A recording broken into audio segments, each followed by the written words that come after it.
What's going on, guys? Welcome to Purgatory, and today I wanted to talk about Drizzle Season 2023 and how much I actually really loved this season and overall turned out to be a major positive for the game like it has been needing. Well, I do have my gripes. Let me get through all the positives first, and before we do that, make sure to leave a like on the video, make sure to subscribe if you're brand new to the channel, and let me know down in the comment section below what do you think of Drizzle Season 2023 in Splatoon 3. Now on to the video. First off is the stages. Crab Leg and Ship Shape are easily the best Splatoon 3 original map, and it isn't even close. Ship Shape, I think, takes the full W here, though. Every layout and every mode just feels so fun on this game. Crab Leg, however, only really feels at its full potential with Turf, Rainmaker, and Clam Blitz. Splat Zones and Tower Control are still fun to play, but I would consider them the worst versions, but far better than what we already have. These new stages offer options and let you express how you want to play your weapon. They don't alienate a playstyle. I had more variety matches by playing Ship Shape and Crab Leg alone more than I have with every other stage that isn't from Splatoon 2 or Museum del Foncino. I even feel like I have some limits on Hagglefish Market,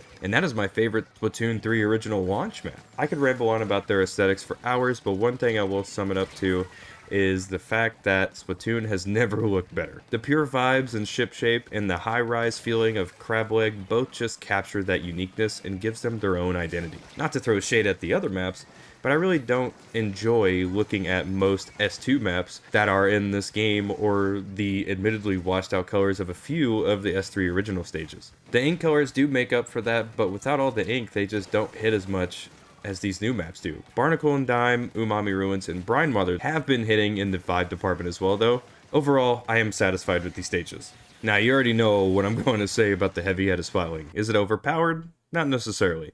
Does it need a nerf? Kinda. While its fire rate is what makes it feel like a WMD, the charge is the second slowest in the game, and you only get the Spitfire Operator mod of Ink when it's fully charged. All my Black Ops 4 fans? Otherwise, it just shoots like a heavy Splatling with Nautilus range. The kit, however, really complements this weapon nicely. I've noticed that Curling Bomb is a very useful tool to get from point A to point B, so you don't have to waste time charging to get an ink trail to swim in. The Tacticooler is just a genius play for this weapon, because it directly buffs the weapon for a short amount of time. Not directly, but you get the idea if you know what Tacticooler does. Run speed up also really benefits this weapon as well. It does fire for a very long time though. I think this weapon is awesome, and if you ever wanted to try a Splatling, I absolutely recommend giving the Heavy Edit a try. Now for the Dreadringer. This is probably the most split I have ever been on a weapon in Splatoon as a whole. While it really shines in its uniqueness, it's one of the weaker weapons in this game, if not just a bottom tier slosher. Which is weird because it is the most fun I've ever had with the slosher class of weapons. Reef Slayer had to grow on me for it, but the special still feels pretty weak in comparison to its Kraken counterpart, and Suction Bomb is really nice for pressuring people to move. It's like this weapon wants you to be aggressive, but doesn't do all that good at letting you do it. It's a 2-burst slosher that takes 3 hits to splat, and the delay between bursts is pretty long in Splatoon 3's terms. It does, however, have a great range, but you should just play this thing like it's an X-Splosher that's just a tad more aggressive. I have yet to play all the kits in the new season, but I have used the Incline Tri-Stringer and the Gold Dynamo Roller. Huh, I wonder why I tried those ones in particular out first after I used the new main weapons. I have the Ballpoint Nouveau, but I have yet to even touch it, so I won't really comment on that one, but I do expect to make videos on each of these new kits. The two I have tried are a lot of fun though. It was my first time ever using the Dynamo Roller too, so a video will be coming out very soon about that. Splat Bomb and Super Chump on the Gold Dynamo just makes it so beautiful. My best bomb in the game is the Splat Bomb, and Super Chump has to be my favorite special in the game. It's so fun. Utilizing all of those together really pulls out some crazy turf coverage too. My only complaint with it is how inconsistent the ink coverage the roller itself offers. Incline Tri-Stringer, however, is a kit that I did not expect to like. It kind of fits my backline playstyle a little too well. The only underwhelming part about it is the fact that it has Sprinkler, but I guess this kid wanted to focus on ink coverage as well. Overall, pretty solid weapon so far. Now, the catalog.